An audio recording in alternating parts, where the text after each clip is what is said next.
우울증에 대한 이해는 필요하겠다라는 생각을 좀 했던 것 같아요.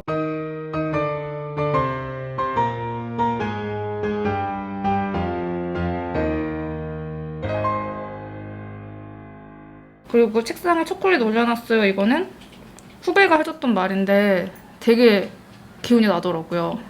네. 그냥 뭐 다른 말 하지 않고 딱 줄 것만 주는. 네, 좋았습니다. 또 너 이렇게 뭐 마음 약한 자식이었어 힘내 이렇게 하면서 이렇게 어깨를 툭 치는데 너무 기분이 나쁜 거예요. 아니 진짜 뭐 내가 우울증이라고 얘기하면서 막 제가 그때 막 울고 이랬거든요. 근데 막 지금 생각해도 기분이 나쁘네요. 그래서 아니 진짜 이 사람은 뭐지? 약 그런 생각이 들더라고요. 근데 책을 쓸 때도 그런 생각을 했었어요. 아 이게 이제 뭐 사람들이 그런 말 하잖아요. 그냥 평소대로 대해주면 좋아라고 하는데 저는 그건 아니라고 생각하거든요. 그러니까 예를 들어 우리가 어떤 문제가 있는데 뭐 그게 그 문제를 겪기 전에 나와 겪은 후에 나는 다른 사람이잖아요. 근데 이 사람이 나를 대하는 태도는 똑같아. 뭐 그러면 좀 근데 그래서 어느 정도 우울증에 대한 이해는 필요하겠다라는 생각을 좀 했던 것 같아요. 힘들면 그만두고 내려와서 지내거든요. 혹시 부모님이 네. 저게 진짜 제일 좋았어요. 네. 든든하실 것 같아요. 그냥 다른 선택지가 있다는 거? 그러니까 제가 책에도 썼는데 그게 되게 힘들었거든요. 아무리 뭔가를 해도 여기서 벗어날 수 없다? 계속 제자리인 것 같은? 그러니까 뭐 이게 업무의 문제가 아니라 우울증의 상태가 나아지지 않고 뭔가 노력한다 해서 달라지는 것 같지가 않은데 그냥 일을 관두면 좀 나아질 것 같긴 했거든요. 근데 그때 일을 관둘 수가 없다는 생각 때문에 너무 힘이 들잖아요. 사실 계속 뭔가 일상을 꾸려가야 된다는 것 때문에. 그러니까 근데 선택지가 없다고 생각하니까 그냥 일 그만두면 죽어야지. 뭐 약간 이렇게 생각이 계속 점핑하는데 아빠가 해준 말인데 아빠가 중간에 선택지를 넣어준 거잖아요. 일을 그만두고 그냥 내려와라. 그러면은 뭐 내가 너 하나 못 먹여 살리겠나 이렇게 얘기를 했는데 그럼 일 그만두고 죽어야지 여기서 아 일 그만두고 죽기 전에 내려가면 되겠다 이렇게 되니까 되게 좋았어요. 그래서 주변에 우울증을 앓는 분이 있으면 그런 말을 해주시면 가족 그러니까 저는 동생도 저한테 그런 말을 해줬거든요. 제가 이제 아 너무 살기 싫고 그냥 회사 관두고 싶고 뭐 동남아 가서 살고 싶다 이렇게 얘기하니까 동생이 동남아 가면 얼마가 필요하냐고 하더라고요. 그래서 제가 한 달에 30-40만 원 있으면 살 수 있지 않을까? 그러니까 그러면 우리가 10만 원씩 모아서 보여줄 테니까 죽지 말고 그냥 동남아 가서 살아라고 얘기를 하는 거예요. 근데 제가 동남아 가서 살진 못 하잖아요, 사실. 근데도 그 말이 되게 좋았어요. 운동을 해봐가 아니고 운동을 같이 하자고 하면 어떻게 느끼실 것 같아요? 그건 조금 그건 괜찮은 것 같아요. 같이 하자. 같이 하자기보다 이제 같이 이렇게 뭐 나가 옷을 입어라. 실제로 제가 너무 우울하거나 이렇게 할 때 동생들이 그냥 앞에 나가서 잠깐 걷고 오자. 약간 이런 식으로 얘기하고 아 싫어 이러면은 뭐 맛있는 거 사줄게 이렇게 얘기해. 그러니까 동생들이 이제 제가 너무 집안에 있고 이러면은 이제 와서 막 손 약간 잡아당기면서 근데 그것도 너무 심하게 하면은 화가 나는데 그냥 좀 적당히 하면 그래도 한번 나가보자 오랜만에 약간 이런 기분으로 그런 건 좀 괜찮은 것 같아요. 네. 진짜 5분이라도 나갔다 오는 게 좋으니까. 저는 여기 네가 우울증이라고 전혀 그렇게 안 보여. 네네. 이게 좀 공감이 가는데 저도 저 말 들었을 때 진짜 좀 저 말 되게 많이 들었거든요. 뭐 네가 우울증이라고? 뭐 이런 거 그리고 뭐 네가 우울증 걸릴 이유가 뭐가 있어? 약간 이런 거. 계속 아 너 우울증 맞아? 막 이러면서 아 너 그렇게 안 보이는데? 아니 네 우울증 걸릴 이유가 뭐가 있어? 이러는데 그럼 내가 우울증도 아닌데 막 그 사람 앞에 가서 내가 사실 우울증이야 이렇게 이해가 안 되더라고. 어떻게 저런 반응을 할 수가 있지? 라는 생각이 좀 들었어요. 제 주변에 우울증 진짜 많거든요.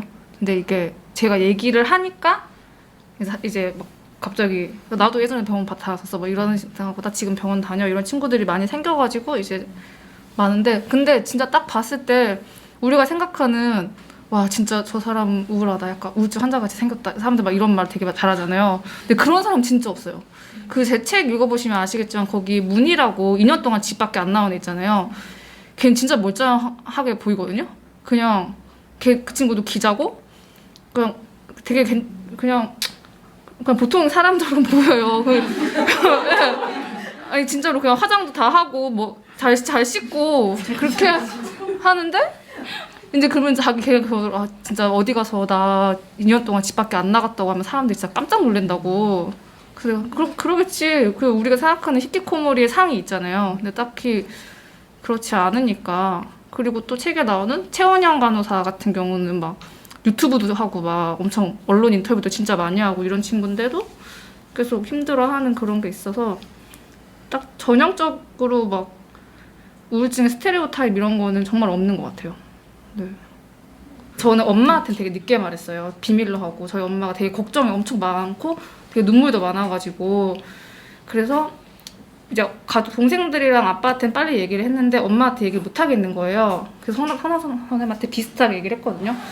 아 내가 얘기를 했는데 엄마가 계속 자기 탓이라고 생각하고 나 때문에 엄마가 우울증 걸릴까봐 되게 무섭다 그렇게 얘기를 하니까 선아 선생님이 했던 말이 뭐였냐면 그거는 엄마의 몫이다 라고 얘기를 하는 거예요. 엄마가 어떻게 받아들일지는 엄마의 몫이니까 한희 씨를 위한 선택을 하면 된다. 엄마의 걱정, 그러니까 엄마가 어떻게 받아들일지 모르는 거잖아요, 아직. 근데 엄마가 걱정을 하면 그 엄마의 걱정은 엄마 스스로 관리해야 할 몫이니까 내가 그걸 걱정할 필요까지 없다고 하더라고요. 근데 그게 엄마뿐만 아니라 약간 다른 사람한테도 생각되는 것 같아요. 나는 나를 위한 무언가를 생각했을 때 그거를 하고 아 상대가 어떻게 생각하지? 이 사람이 뭐 나 때문에 화나는 게 아닐까? 이 사람 나 때문에 걱정하면 어떡하지? 뭐 이런 거는 사실 내가 아무리 생각을 해도 그 사람의 감정이 바뀌는 건 아니거든요. 그 걱정을 덜어줄 수 있는 것도 아니고 그래서 저는 엄마한테 얘기를 했어요. 그냥 얘기를 하는데 저희 엄마 진짜 아직도 걱정 많이 하거든요. 저 얘기한 지 한 3년 됐는데도 막 책도 일부러 읽지 말라고 했거든요. 안 읽었다고 하더라고요. 근데 막 아직도 막 저만 보면 막 자기 때문에 우울증 걸렸다고. 근데 처음에는 약간 괜히 말했나 싶었는데 지금은 그냥 뭐 어쩔 수 없죠. 아니 나는 우울증인 거고 그 엄마 그렇게 생각하지 말라고 해도 계속 그렇게 생각하는데 뭐 어쩌겠어요. 그냥 엄마 그런 거 아니야 라고 얘기하고 근데 그게 제가 할 수 있는 최선인 것 같아요. 엄마 때문에 우울증 걸린 거 아니야. 그러니까 그냥 그렇게 받아들이고 그냥 뭐 걱정하지 말든지 안 했으면 좋겠지만 네, 그렇게 얘기를 하죠. 저는 하길 잘한 것 같아요. 제가 어떻게 보일지는 모르겠는데 이제 저는 아직도 병원 다니고 전 되게 제가 너무 정상?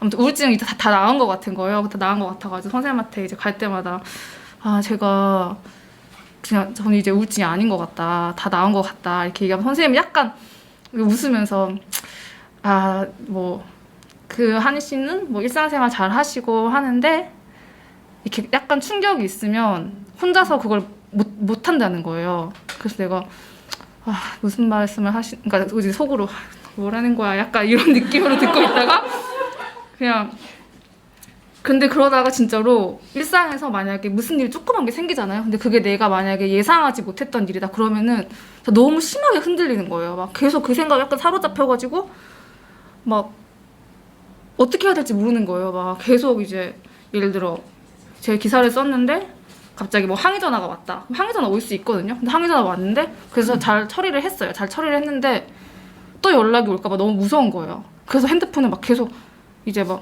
카톡 온 거 아니야? 막 문자 온 거 아니야? 전화하면 어떡하지? 막 계속 이제 그 생각을 하고 있는 거죠. 그러니까 사실 이게 되게 제 일상을 방해하는 거잖아요. 주말에 그냥 자거나 뭐 책을 읽거나 해야 되는 건데 그 연락 때문에 저의 일상이 흔들리는 거니까. 근데 제 동생이 그걸 보더니 네가 진짜 환자가 맞긴 맞나 보다 이러면서 보통 이제 우울증 겪지 않는 사람들은 그런 거에 그렇게까지 흔들리지 않는다고 하더라고요. 뭐 조금 기분 나쁘고 에이씨 똥 밟았다 약간 이런 느낌으로 있지 너처럼 막 핸드폰 계속 들여다보고 막 전화하면 어떡하지? 나한테 뭐라 하면 어떡하지? 막 이렇게 하지 않는다고. 아무튼 저는 그렇게 살고 있고요.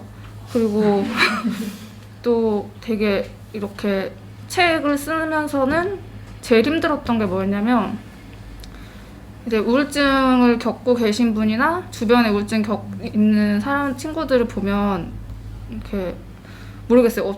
이렇게 우울증 겪고 계신 분이 얼마나 될지 모르겠는데 저는 가장 공통적인 특징 중에 하나가 목표 같은 게 없는 거거든요. 네. 그러니까 삶의 목표? 뭐 내일 내가 하고 싶은 거?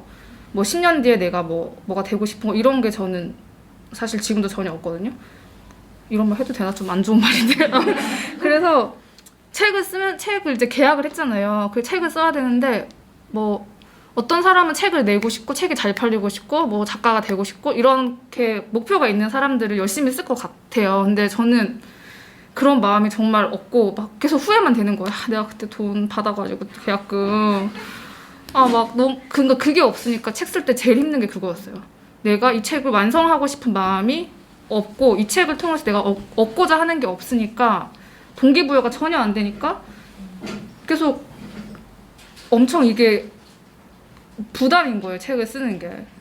그래가지고 막 진짜 한 주말에 주로 이렇게 작업을 했는데 계속 일요일 밤까지 누워서 그러니까 금요일 오후 저녁부터 일요일 오후까지 누워가지고 이틀 동안 책 쓰기 싫다는 생각만 해요. 침대에 누워서 진짜 책 쓰기 싫다 책 쓰기 싫다 책 쓰기 싫다 이렇게 하다가 일요일날 밤에 보내줘야 되잖아요. 원고를. 그러면은 막 진짜 너 죽고 싶다 이러면서 그러니까 막상 하면 하는데 딱 노트북 이렇게 펼치기까지가 제일 힘들었던 것 같아요.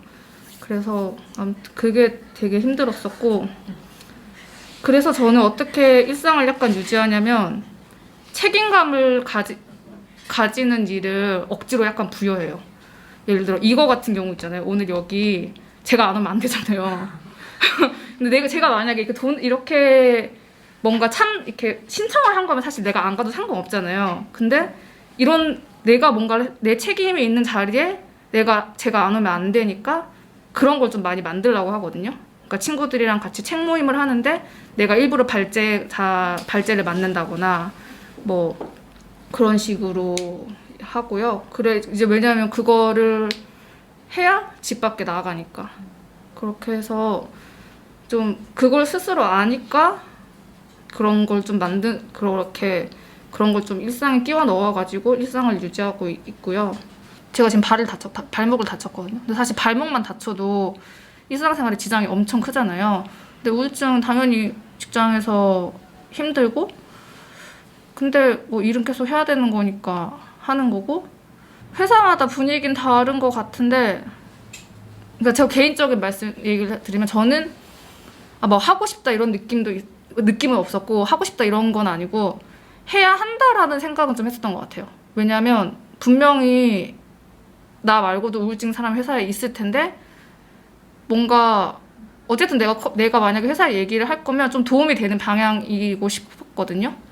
그래서 뭔가 내가 선례를 만든다는 느낌으로 좀 했었던 것도 있는 것 같고 그리고 저는 일상에서도 되게 많이 말해요. 취재원들 만나거나 하면 뭐 취재원들이 뭐 이렇게 사실 기사라는 게 행복한 기사는 별로 없고 약간 다 슬프거나 불행하거나 하잖아요. 그러면 되게 그런 말씀 많이 하고 뭐 죽고 싶다거나 뭐 제가 사실 못 죽어서 살죠 뭐 이런 말들 많이 하시거든요. 그러면 그냥 제가 되게 저 정신과 다니는데 그러면 정신과 한번 가보시라고 이렇게 얘기를 하면 되게 뭐 그러면서 어떻게 일을 해요 이렇게 막 물어보시기도 하세요. 근데 저는 약간 일상에서 얘기하는 거 되게 중요한 것 같아요. 일상에서 얘기하는 게 저 스스로 약간 그걸 괜찮아지게 해요. 일단 이게 처음에는 막 이렇게 하다가 그냥 이제 아무렇지 않게 저 정신과 다니는데 되게 괜찮고 어쩌고저쩌고 이렇게 얘기를 하고 그리고 일상에서 이렇게 아프면 그 아픈 대로의 삶이 지속되고 있는 거잖아요. 그거를 얘기하는 게 되게 중요한 것 같고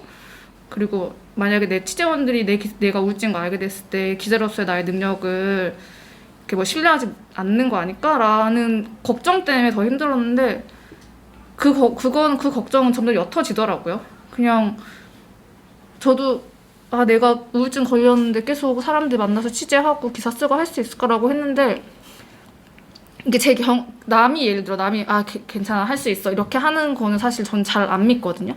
남의 말을 잘 안 믿는 성격이라.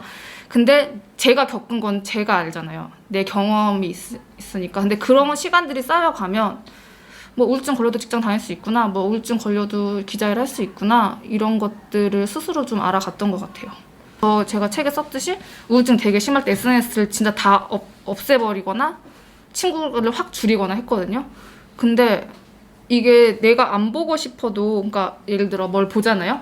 근데 그걸 보고 부럽다거나 아니면 뭐 슬프다거나 어떤 감정이 그걸 불러일으키는 게시글들이 있잖아요. 근데 부정적인 생각을 하지 말아야지라고 아무리 이성적으로 다짐을 해도 그건 너무 자연스럽게 내 머릿속에 떠오르는 거여가지고 아예 차단을 했던 게 한 SNS를 안 한 게 한 2년?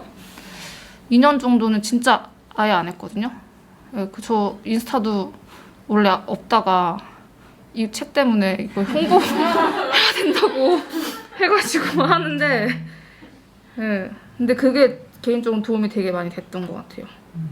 네.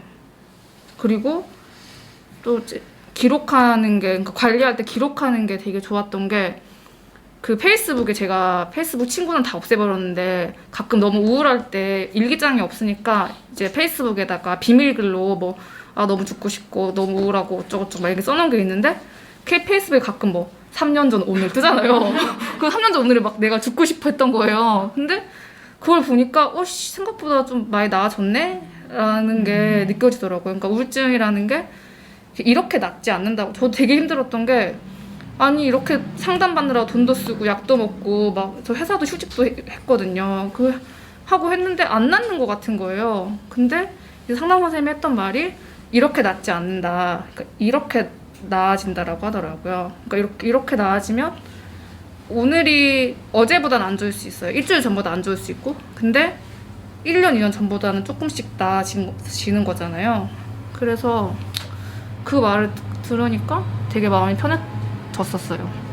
그러니까 제가 위로받은 말이라고 하는 게 사실 뭐 넌 정말 좋은 사람이야 이런 게 아니라 그냥 제 상태를 그대로 봐준 게 좋았던 것 같아요. 내가 어떤 상태에 있든지 간에 그냥 뭐 누워 있어도 그냥 제가 만약에 사실 저는 돈을 벌어갖고 딱히 뭐 부모를 봉양하지는 않지만 부모한테는 그래도 직장 다니는 딸이 있는 게 좋은 거잖아요. 근데 부모가 직장 안 다니는 딸이 돼도 된다고 했을 때 되게 좋았거든요. 그만두고 내려와라도 된다라고 했을 때 그냥 이 사람이 내가 우울증 걸린 나도 그냥 나라고 생각해주는구나라고 했는 게 좋았고, 동생이 저한테 죄책감 가질 필요 없어 너 우울증 환자니까 라고 했을 때도 좋았던 걸 생각해보면 이 사람이 내가 우울증 환자라는 거를 그냥 아무렇지 않게 받아들이는구나 라고 해서 좋았던 것 같아요. 꼭 그게 표현이 달라도 본질은 비슷하다고 생각하거든요. 저희 부모가 저한테 일 그만두고 내려와서 쉬어라고 했던 거나 제 동생이 죄책감 가지지 마라고 했던 거나, 그래서 네. 있는 그대로 봐주는 게 좋은. 근데 그 말 되게 좀 별로긴 한데 막 그런 말 뭐 있는 그대로 봐주세요 뭐 지금 그 상태로도 괜찮아요 이런 말 저 되게 싫어하거든요. 되게 싫어하는데 근데 막상 아프니까 그게 도움이 되긴 하더라고요.